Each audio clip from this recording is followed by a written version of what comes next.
Jaya Jaya Sri Caitanya Jaya Nityananda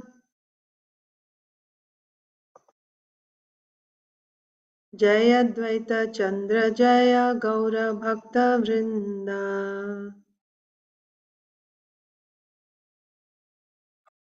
Jaya Jaya Sri Caitanya Jaya Nityananda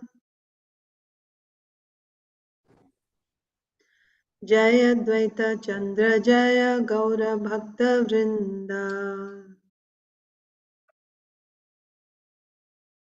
Jaya Jaya Sri Caitanya Jaya Nityananda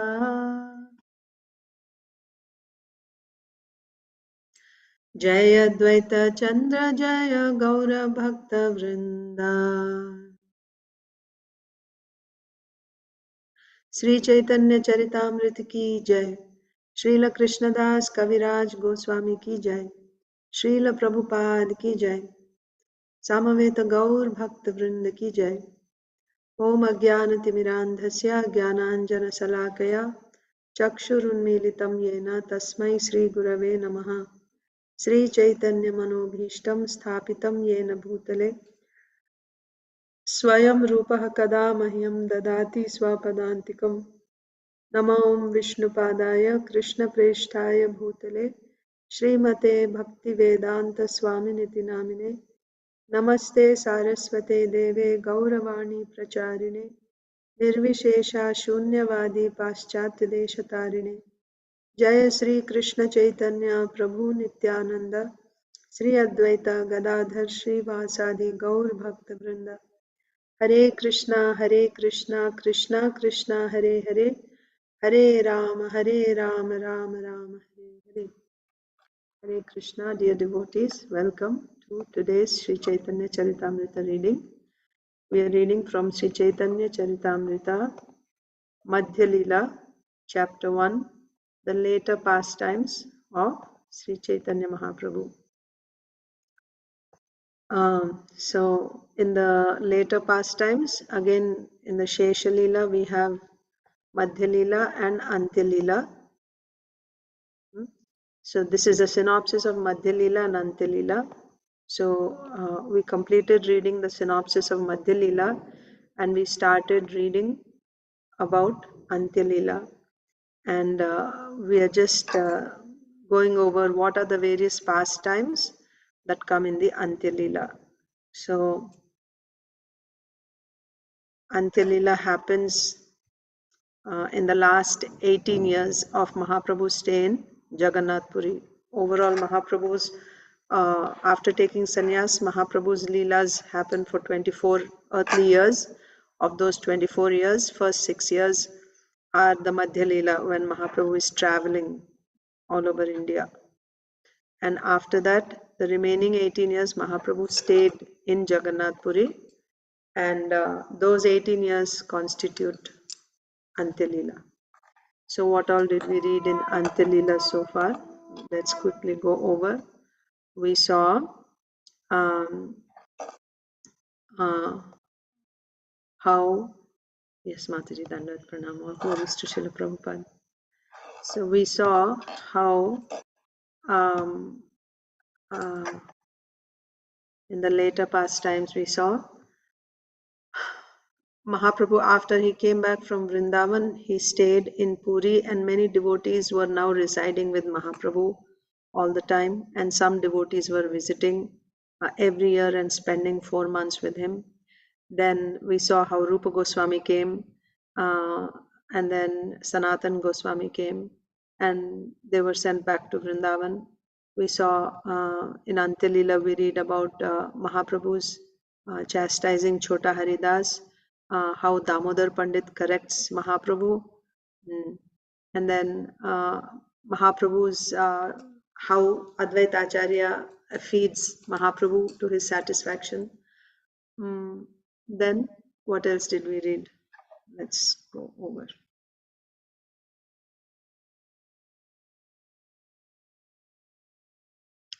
260.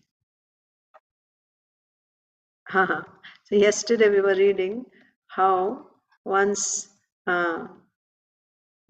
So yesterday we read that there are 14 planetary systems in this universe, and there are living entities living in all 14 planetary systems, and uh, they would come from other planets. They would come to um, uh, to Jagannath Puri to take darshan of Mahaprabhu in the disguise, in the guise of pilgrims. So many thousands of pilgrims are coming to Jagannath Puri. Unlimited number of pilgrims are coming to Jagannath Puri. So dressed like those pilgrims, celestial beings from all 14 planetary systems would come simply to take darshan of Sri Chaitanya Mahaprabhu. What else did we see? While in Jagannath Puri, once all the devotees headed by Srivas Thakur started glorifying Mahaprabhu, singing kirtans of Mahaprabhu, like Jai Mahaprabhu, Jai Sachinandan, like that. So then Mahaprabhu was not pleased. He appeared like he was not pleased, and he said, why did you give up the chanting of Krishna, and why you're doing this, right? So there is a lesson to be learned there. The lesson that Mahaprabhu is teaching is, do only what is given in the scriptures and what is taught by the acharyas. Don't do anything independently. That is going to spoil the whole world, right? Don't introduce your own new things like that. But then Srivas Thakur said, my Lord, so then afterwards, Mahaprabhu, they didn't stop, they continued chanting. So then Mahaprabhu stayed inside, right? He just went inside, he stayed inside, he wouldn't come outside. They did kirtan and they, hoping that Mahaprabhu would come out, but Mahaprabhu was not coming out. Now they all became became very, very humble, and in a very plaintive mood they started requesting Mahaprabhu, please give us one darshan. We have come here with great hopes, from great distance we have come. Please give us darshan. Please show your mercy to us. He is the Supreme Personality of Godhead. So his heart melted hearing their prayers, and Mahaprabhu came outside and gave them darshan. Getting Mahan, he gave his merciful glance to everyone, and they were completely satisfied. Right? So Mahaprabhu pleased them, and then he said, now please chant Hari, please chant Krishna's names. And everyone, they started chanting Krishna's names. So then Srivas Thakur said, my Lord, so he came outside, right? So, and then everyone is glorifying him. They started offering praise to him as the Supreme Personality of Godhead. So Srivas Thakur said, uh, you are hiding your own glories as the Supreme Lord. You are thinking I'll stay indoors inside the house and no one will know about me. But now you are exposed. Everyone knows who you are, right? How can the sun be hidden, right? Like that, Srivas Thakur says. So that passage we saw yesterday, and then we were going to start a new one. Yeah. 269. One day all the devotees headed by Srivas Thakur were chanting the transcendental qualities of Sri Chaitanya Mahaprabhu. Not liking the chanting of his transcendental qualities, Sri Chaitanya Mahaprabhu chastised them as if he were angry. What kind of chanting is this? He asked. Are you leaving aside the chanting of the holy name of the Lord? Thus Sri Chaitanya Mahaprabhu chastised all the devotees, telling them not to show impudence and spoil the entire world by becoming independent. When Sri Chaitanya Mahaprabhu was apparently in an angry mood and chastising his devotees, many thousands of people outside loudly cried in a tumultuous voice, all glory is to Sri Chaitanya Mahaprabhu. Outside. That means Mahaprabhu was chastising the devotees inside. Meanwhile, outside everyone was chanting, Jai, all glories to Sri Chaitanya Mahaprabhu. They started, all the people began to call very loudly, all glories to Sri Chaitanya Mahaprabhu, who is the son of Maharaj Nanda. Now you have appeared in order to deliver the whole world. Oh Lord, we are very unhappy. So Mahaprabhu was still inside when he was chastising the devotees, but all these people outside were calling out. Oh Lord, we are very unhappy. We have come a long distance to see you. Please be merciful and show us your favor. When the Lord heard the humble petition made by the people, his heart softened. Being very merciful, he immediately came out and gave audience to all of them. Raising his arms, the Lord asked everyone to chant loudly the vibration of the holy name of Lord Hari. There immediately arose a great stir, and the vibration of Hari filled all directions. Seeing the Lord, everyone became joyful out of love. Everyone accepted the Lord as the supreme, and thus they offered their prayers. While the people were offering their prayers unto the Lord, Srivas Thakur sarcastically said to the Lord, "At home you wanted to be covered. Why have you exposed yourself outside?" See, so Mahaprabhu amongst his devotees, right? So amongst his devotees, he does not allow them to call him as the Supreme Lord. Like just now, a few minutes ago, he was chastising the devotees. Why you're doing this? This is not right. Have you given up the chanting the names of Lord Hari? Why you're chanting my names like that, right? And then when outside all these were just pilgrims from, so many thousands and millions of people were standing outside. So then when they called out, Mahaprabhu came outside. And when he came outside, they all were offering prayers to him as the Supreme Lord. So now Srivas Thakur is saying, inside you are chastising us. You're trying to cover yourself, right? Your true identity. And outside you came and you exposed yourself like that.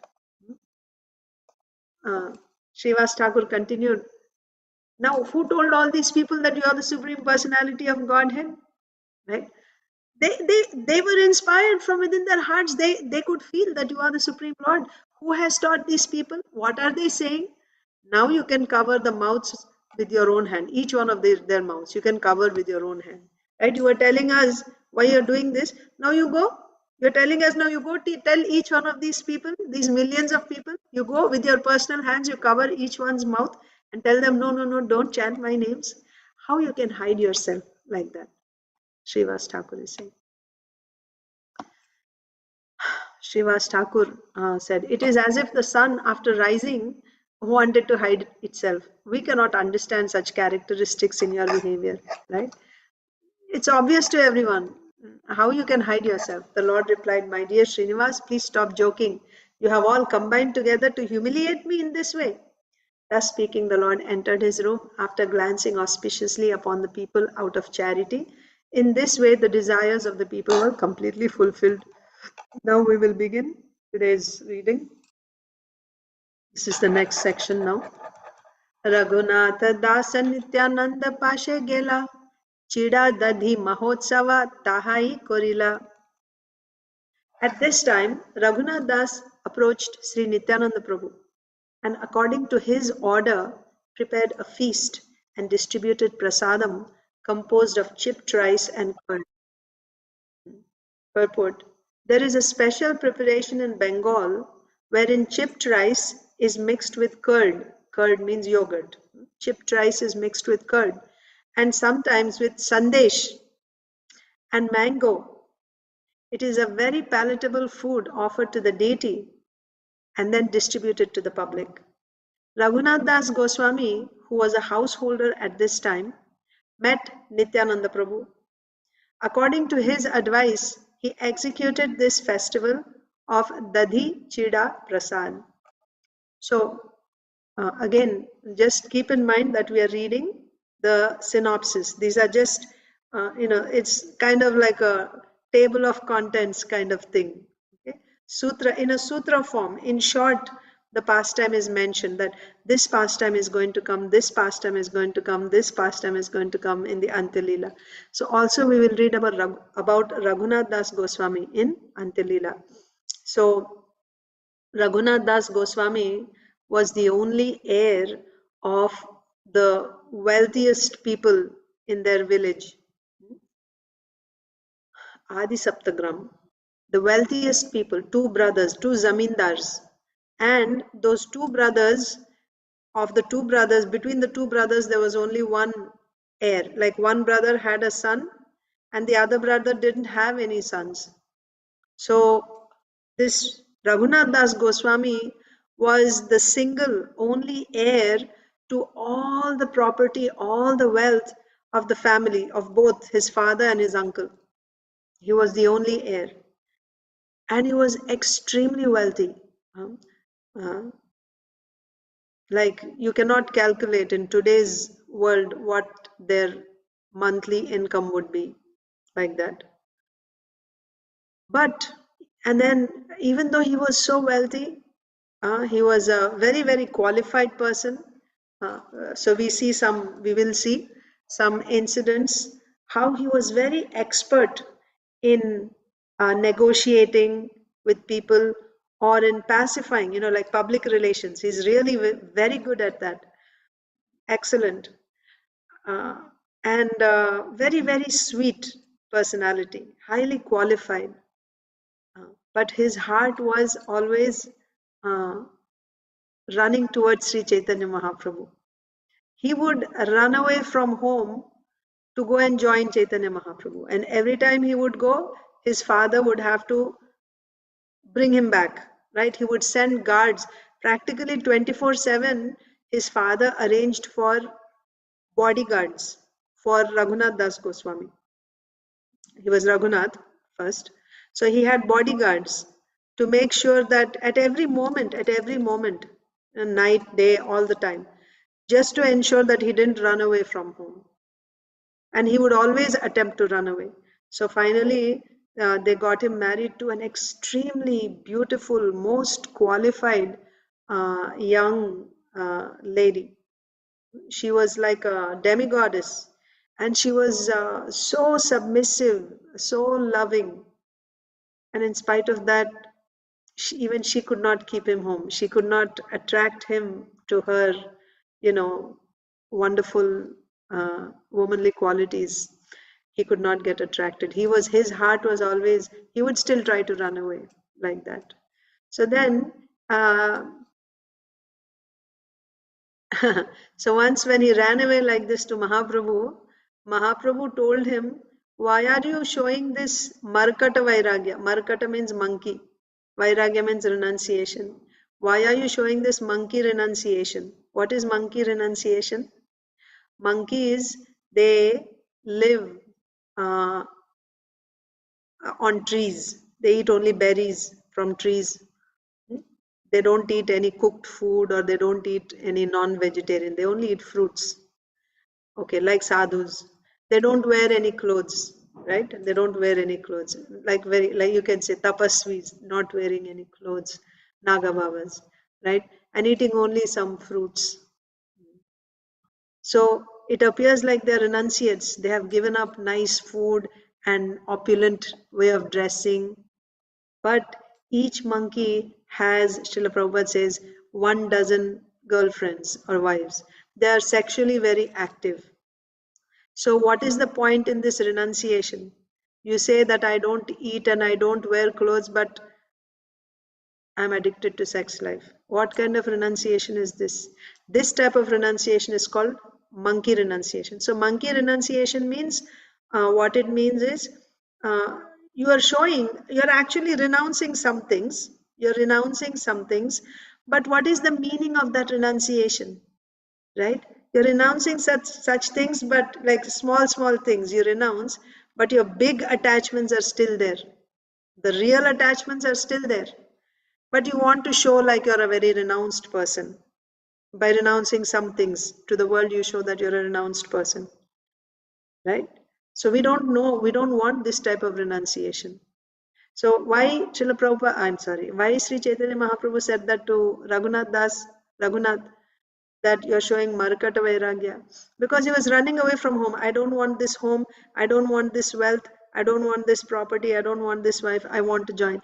Many times we will see, maybe all of you have also gone through this phase, or maybe we are still going through this phase. I don't know.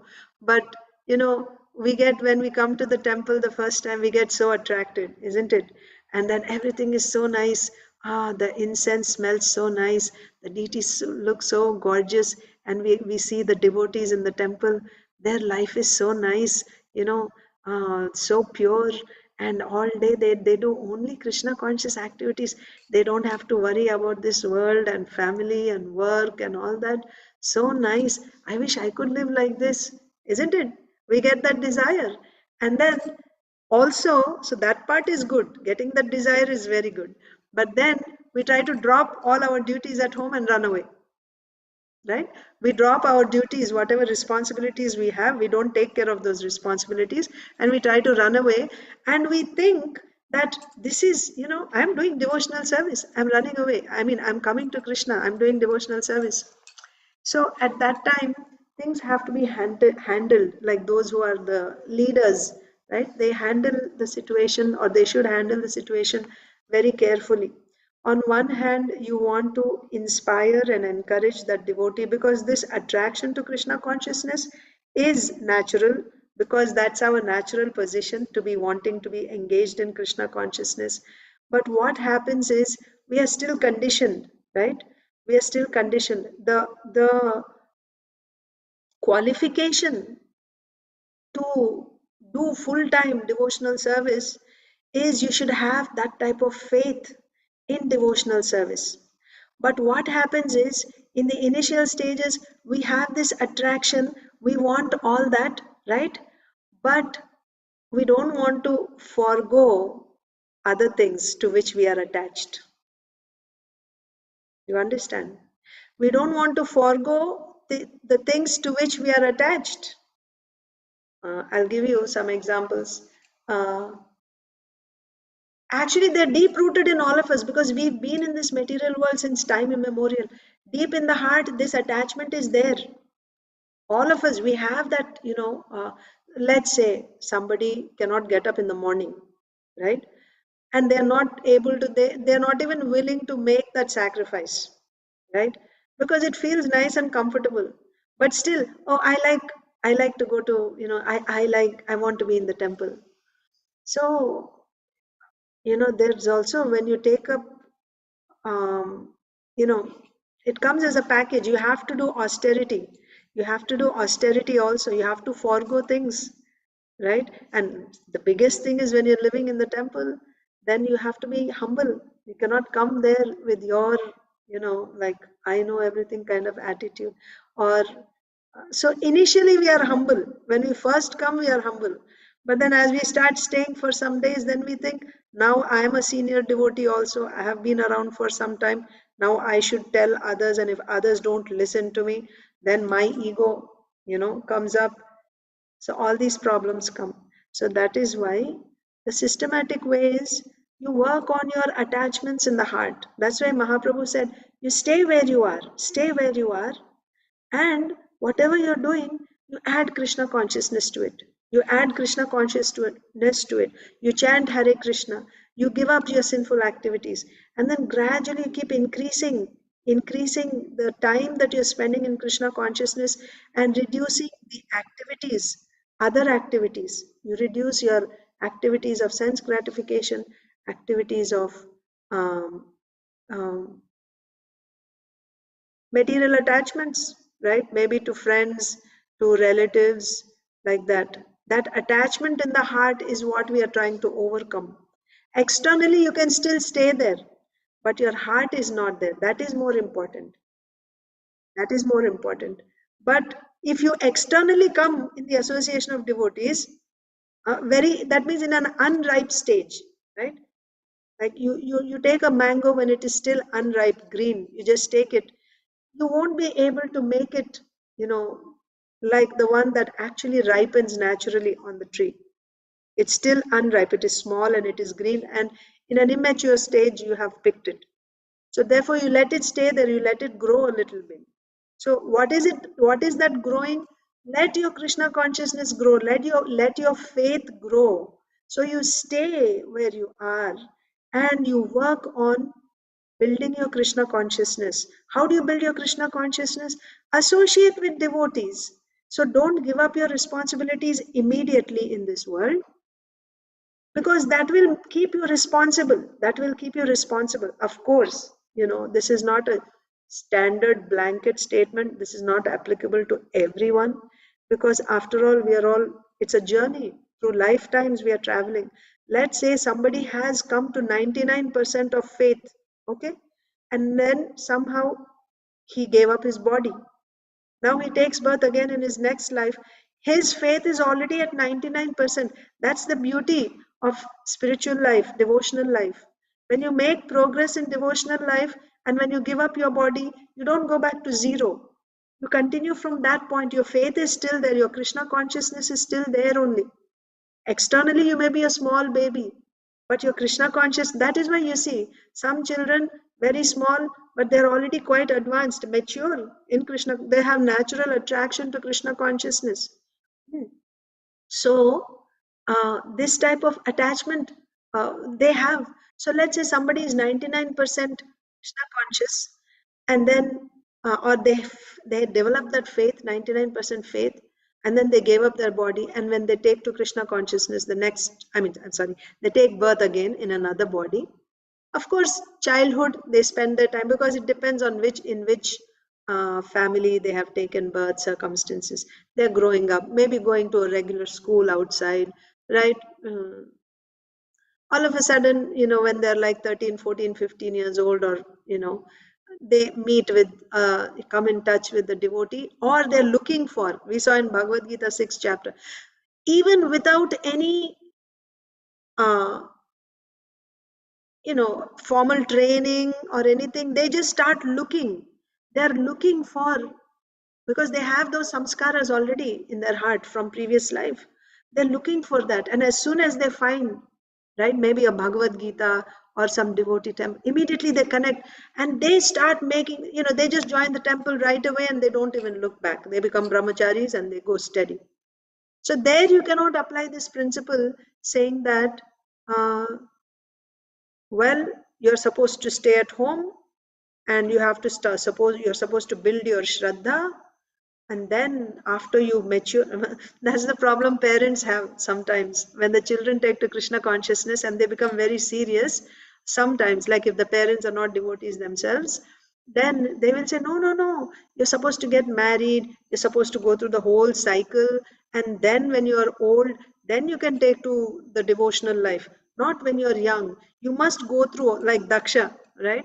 Daksha, when his sons, Haryashvas, Savalashvas, when they were taken by Narad Muni, uh, Daksha was saying that no, they're supposed to go through all the suffering of material life first, get married, get kicked by Maya left and right, right?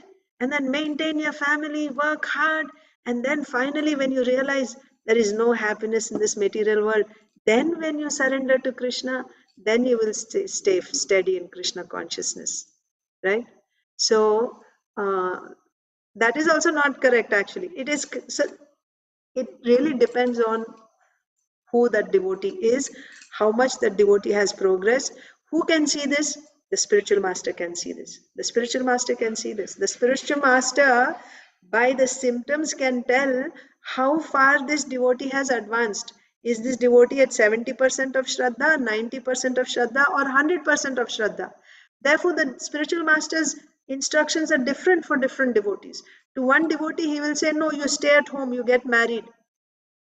To another devotee, he'll say, no, you join right away. Why you waste time? No need, don't get into married life. Right? So the whole idea is the spiritual master wants the progress of the devotee. But abruptly, if somebody does not have that type of Shraddha, he has Komal Shraddha, right? Komal Shraddha. And if he takes to Krishna consciousness, he leaves, he drops all his responsibilities in this world, all his work in this world, and he joins, attachments are still there in the heart. So initially it's nice, Haribol, everything is nice. And then you don't know what you want, what you have to do all day long. Morning program, very nice. Huh? It's exciting, good. And after then breakfast, nice breakfast. Okay, I have taken nice breakfast. What do I do all day long? Because I don't have Shraddha and Bhakti, I cannot do Bhakti continuously. I cannot just sit and chant all day long. Or I cannot just see, oh, there is so much to be done in this temple. Let me clean the floor. Let me clean the pots. Let me, do some gardening. So many things. Let me talk to guests. Let me read Srila Prabhupada's books. There's so much to do. But because you don't have full faith, after coming to the temple, you're like, you get bored. I don't know what to do. Isn't it? That means it is a sign that you don't have that type of full faith. Then you need an expert guide who can actually engage you properly, right?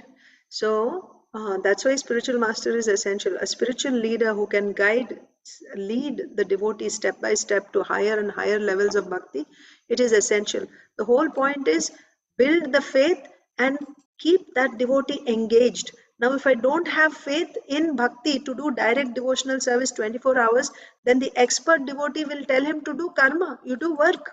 Because I have a taste, right? I like to do software job. I have a taste. Go ahead, do that work.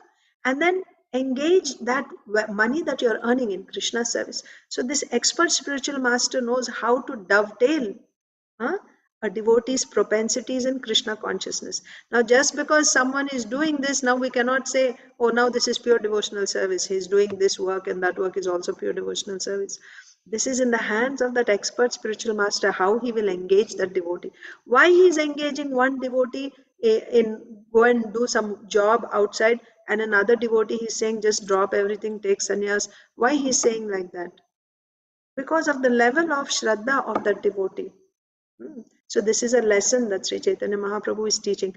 Of course, we know Raghunath Das Goswami is eternal associate of Krishna from the spiritual world. But while they are here, they are actually setting example for all of us. So Raghunath Das Goswami was in family. He was the only person. Of course, Chaitanya Mahaprabhu didn't care for that, that he's the only person. What will happen to the family? He's not concerned about that. You know, if you get full faith in bhakti, and if you can do 100% devotional service, nobody, no acharya, no scripture, the Supreme Lord Himself, they will never say, don't do bhakti. The only time when they say is go back and do your work is when they see that you still are not ripe enough to do full-time bhakti. You will only spoil your bhakti by abruptly dropping everything because you don't have that faith. Then you will come here and you'll start committing offenses, gossiping about devotees, and because you don't have faith in bhakti. Rather, it's better you stay busy, keep yourself busy outside, work, right? And then don't commit offenses and work and dovetail the results of your work in Krishna consciousness. That's better, right? So some people, like, remember about meditation also, it is said there is Shravanam, Kirtanam, Smaranam. Smaranam means you don't even have to do anything with external senses. You can simply sit and you can meditate on Krishna continuously, samadhi. Somebody can do that. But can we do that? We cannot do that. We are products of Kali Yuga. We cannot do that. So, according to time, place, and circumstance, Mahaprabhu said, chant Hare Krishna. That's all. This is the only way of deliverance. Simply chant Hare Krishna. And even that we cannot do. Haridas Thakur was chanting Hare Krishna 24/7. We know. 192 rounds he was chanting, and apart from that, preaching and everything. How he was doing? Now, can we do that? Can we imitate that? Okay, then after Haridas Thakur, Srila Bhakti Siddhanta Saraswati Thakur said, Kali Yuga progressing, right? You chant 64 rounds. For Grihasthas also, Chaitanya Mahaprabhu said, unless someone chants 64 rounds, I don't accept anything that they offer. You want to serve something to Mahaprabhu? I won't accept unless he chants 1 lakh names of the holy name. This is Mahaprabhu's standard, right? When Mahaprabhu first said that, devotees want to invite Mahaprabhu to their home to serve prasadam. So Mahaprabhu said, I will only go to that house, that person who's the master of 10,000, 1 lakh. So they were thinking, master of 1 lakh gold coins. I am a poor person. I don't have that much money. Mahaprabhu won't eat from my house. So then Mahaprabhu said, no, don't worry. I'm not talking about gold coins. 100,000 names of the Lord.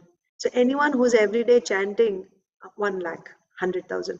Anyone who's 100,000 names means it comes to 64 rounds of the Hare Krishna Mahamantra every day with a vow, chanting 64 rounds. Then I will accept. That was Mahaprabhu's standard. Grihasthas, not just brahmacharis and sannyasis, family, wives, husbands, they would chant 64 rounds at least every day. And then Srila Bhaktisiddhanta Saraswati Thakur said, Srila Bhaktisiddhanta Saraswati Thakur said, everyone should try, right? So there's no time to waste because you have a goal that you have to reach. Like all of you do book distribution, I know. So when you go for book distribution, you set a quota for yourself, like Christmas marathon or other times also. Every day, I want to distribute at least this many books every day. Until I hit that quota, I'll just keep trying. Keeps you busy, keeps you engaged, isn't it? So if you have this, I have to chant, 100,000 names, 64 rounds. Apart from doing everything else, doing my household work, my work outside, my job, and then also in that in between, so no time for gossiping, no time for browsing on internet, or no time for just seeing what are the deals, because you have a deadline to meet, right? You have a target that you have to meet. 64 rounds I have to complete, and like this every day you're trying. So what happens? Your time, whole time is engaged in Krishna consciousness. But as time, Kali Yuga is progressing, people are becoming so degraded, especially when Srila Prabhupada went to America. Why America? Everywhere. We are not Americans, right? But even in India, right? The time, right? We are so distracted by so many things. So Srila Prabhupada said 16 rounds, but 16 rounds is not like 64 rounds. Srila Bhaktisiddhanta Saraswati Thakur said everyone will try to chant 16 rounds. So they would endeavor to chant 64 rounds, right? And sometimes maybe if you're very like festivals and preaching missions, you may not be able to chant complete 64. Then next day again you start 64, like that.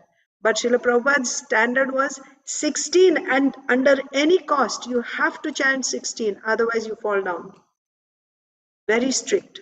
And if you're not able to complete 16 for some reason, if you miss, the next day you stop eating, sleeping, everything, complete your 16 rounds. This is Srila Prabhupada's standard. According to time, place, and circumstance, Acharya gives us the standard, right? How we should practice. But that was minimum. That is the minimum. That doesn't mean you should just stop there.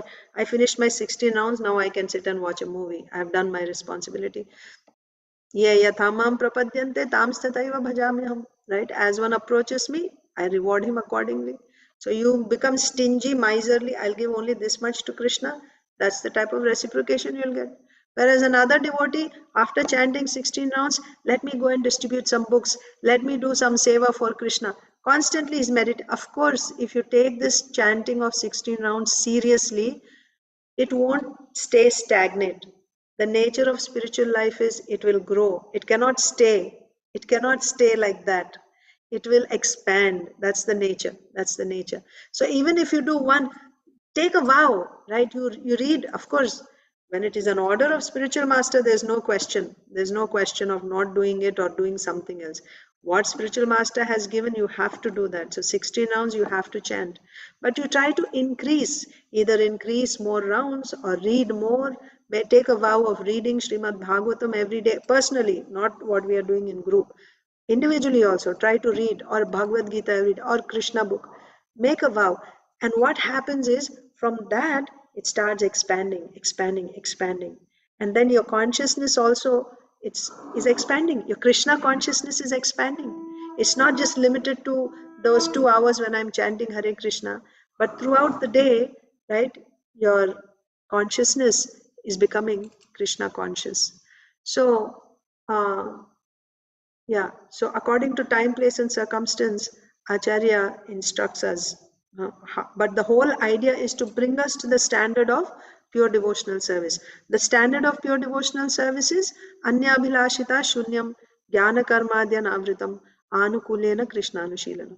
This is the standard of pure devotional service.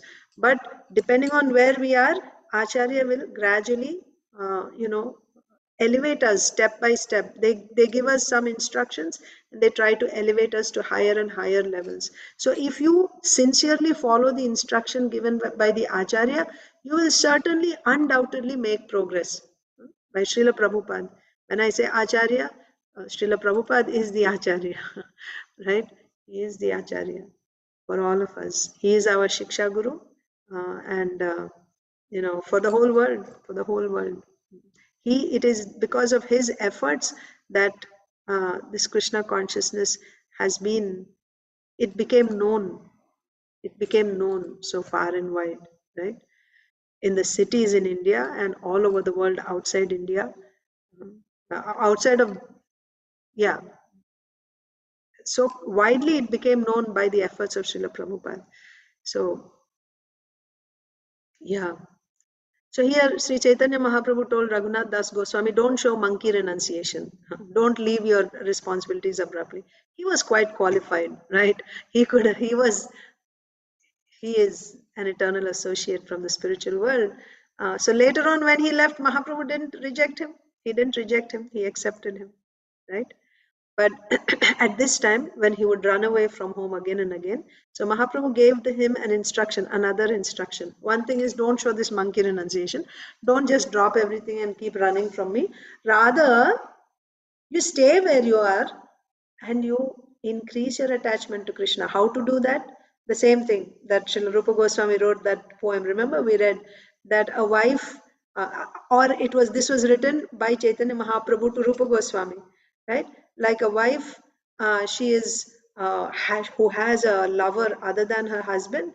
She is at house. She is doing her duties very nicely, but she's constantly meditating on the time when she will meet with her lover, like that. So you stay at home, let everyone in your house, your father, your mother, everyone in the village, let them all think that you're doing so nicely, right? You're very good, you're a very efficient person, a very good grihastha, very good businessman or zamindar, right? Let them think like that. Do your work very efficiently, but in your heart, don't develop any attachment to that. In your heart, you have to be completely detached to all these things. Your only attachment should be to the lotus feet of Krishna, waiting for that opportunity. When I will get that time to meet Sri Chaitanya Mahaprabhu. Externally dropping everything and running is not required. That's not required. What is required is in your heart, that attachment for the Supreme Lord is required. You build that attachment. Now you may ask how I will build that attachment? By associating with devotees, right? So whenever you get an opportunity, instead of spending that time in some sense gratification, use that time to associate with devotees. And nowadays, how do we associate with devotees? Of course, when you go to temple, you associate with devotees, but other than that, you can, if you're doing something on the computer, instead of going on different shopping websites or some latest news or some shorts or something, Krishna conscious. Yeah, of course, Mataji. Reading books, certainly. Yeah. Krishna conscious. If you're on the laptop, I'm saying, we have so many things on the laptop. You have Veda base, you can read. There's so many lectures. You can listen to lectures, right? Or read books. That's the best, actually. Read Srila Prabhupada's books. That's the best. That's the best. Nothing can beat that, because all this technology, we don't know how long it's going to stay. Make the best use of a bad bargain. Now it is there, so we are using it. But we are not going to depend on this. We are not going to depend on this. You keep your chanting strong. Keep your reading of Srila Prabhupada's books strong. Don't just, they say, yeah, don't lose that's what is going to stay with you all the time, right? So all the other things we will do, as Krishna arranges, but we have to develop that attachment to the holy name, develop that attachment to Srimad Bhagavatam, to Srila Prabhupada's writings, right? So that has to be that must be going on. And in addition to that, whatever else other services, as Krishna shows us, according to time, place, and circumstance, we use them in Krishna's service, like that. So that's the message that Mahaprabhu was giving to Raghunath Das Goswami. Don't just drop everything. We don't need this monkey renunciation, just dropping everything. I am a pure devotee. I have so much love for Krishna. Many times you will see, right? New devotees initially, when they come, they're like, all of a sudden they become like Mirabai. Now I'm like, I don't have nothing to do with this world. But the problem is, deep down in the heart, so many desires are still there. So many attachments are still there. What we have to work on is those attachments in the hearts. That's what we have to work on, right? That's what we have to work on. Simply dropping off.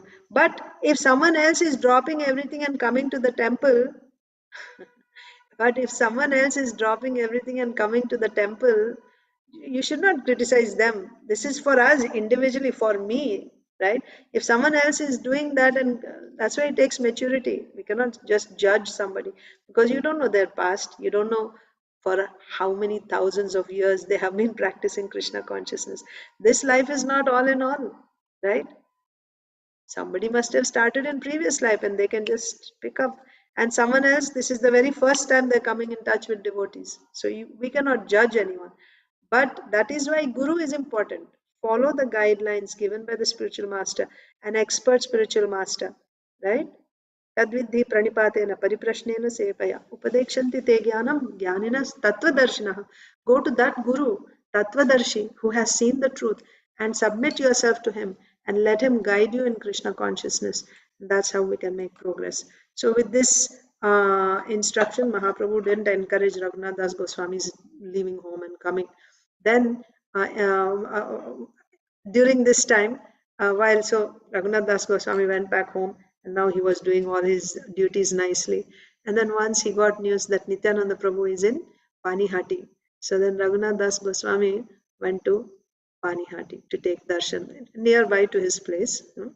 So he went to take darshan of Nityananda Prabhu. But Mahaprabhu had said, right, don't give, just drop everything, don't show monkey renunciation. So from a distance, he was not going close to Nityananda Prabhu. From far away, he would offer Dandavat obeisances from a distance. And then Nityananda Prabhu noticed. And then he said, "Oh, Raghunath, come here. You thief. From a distance, you're offering obeisances and trying to take mercy, steal the mercy. You come here.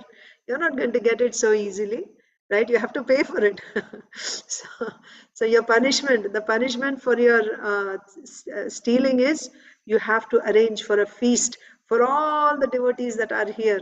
What type of feast? This Chida Dahi festival, right? So then, yeah, he was more than happy. That's the best use of all the wealth that he had. So he arranged for the feast. He sponsored, and that was a big festival. So that's the festival His Holiness Jayapataka Swami Maharaj celebrates in Atlanta Temple, New Panihati Dham, every year. And that's a wonderful festival. You can also go and participate in that. So, yes, I think we can. So, one more point here. Yes, Mataji, I'll just take 1 minute. One more point here is that. So, another important thing is when you directly go to Mahaprabhu, Mahaprabhu didn't accept. But when he got the mercy of Nityananda Prabhu, and when Nityananda, then the next time Mahaprabhu accepted him. After Nityananda Prabhu, so he pleased Nityananda Prabhu. Nityananda Prabhu told him to do this Panihati festival, like sponsor prasadam for everyone, and he did that. Who did that? Raghunath Das Goswami did that. And in that festival, Mahaprabhu personally came. Mahaprabhu also came, and it was such a wonderful festival, Panihati festival. So Mahaprabhu is also very pleased. Nityananda Prabhu is pleased, means Mahaprabhu is pleased. So the next time, now things started happening for Raghunath Das Goswami. He's still waiting for an opportunity. And the next time again, he left very carefully, meticulously. And this time, without anyone following or anything, he was careful. And he managed to run away and go to Jagannath Puri and not be, located, not be caught by the bodyguards of his father. Very, very expertly he did that. And then when he went, Mahaprabhu just embraced him and he said, "Now Krishna has freed you from all material entanglements." How come? Mahaprabhu said that this time, and the last time he said monkey renunciation, because now he got the mercy of Nityananda Prabhu. So, if we want to get the mercy of Krishna, we must get the mercy of Nityananda Prabhu coming through the disciplic succession. Nityananda Prabhu is the original spiritual master, and our spiritual master and all the spiritual masters in our disciplic succession, they're all representing Nityananda Prabhu. So we need to get their mercy. Yasya prasadat bhagavat prasado, yasya aprasadat nagati kutopi. When the spiritual master is pleased, then Krishna is pleased. If you displease the spiritual master, you have no destination. You can never please Krishna. That's also an important message of this pastime. So I will stop reading here. We will continue tomorrow. Aditi Lata Mataji, you have a quick comment? Yes, Mataji. Mataji, so did you see the drama which the In Jayapataka Samadhi. Maharaj? Yes, I was Jayapataka sitting Maharaj there did? yesterday. Yes. Huh? Yesterday, Where? no? No, Yesterday in not Samadhi. yesterday. No, not yesterday. And last time when in Panihati they did this festival, Acha, no, acha, Jayapataka I Maharaj was saw, there. right. Adi Gadadhar Prabhu and others, they were all there. And Amarendra Prabhu, yeah. Amarendra Prabhu was Raghunath Pandit. Oh my God, I didn't believe that he is also, taking part in that, and in that pretense, no, of being a Raghunath Pandit, Raghunath Acharya, he actually took actual dust of Jayapataka Maharaj. Generally, people don't get to touch, right? He was forcefully touching his feet and putting the dust on his head. I actually got the dust of Jayapataka Maharaj. I put my head on his lotus feet. He How allowed did me he to do do that. that? How did he let you do that? Well, back then he did. Like he was, I'll tell you another time. He was the Oh, one so that nice. he, like, we went to get, my husband is his disciple, right? So we were Mm-hmm. taken to him before we were getting married. So we got to spend time together. I got to cook for him also several times. So then, I'll tell you, it's another story. Now it's late. I have to go for Mangalarti. Some So other time. nice. Okay, Mataji. Thank you, Mataji. Hare Krishna. Hare Krishna.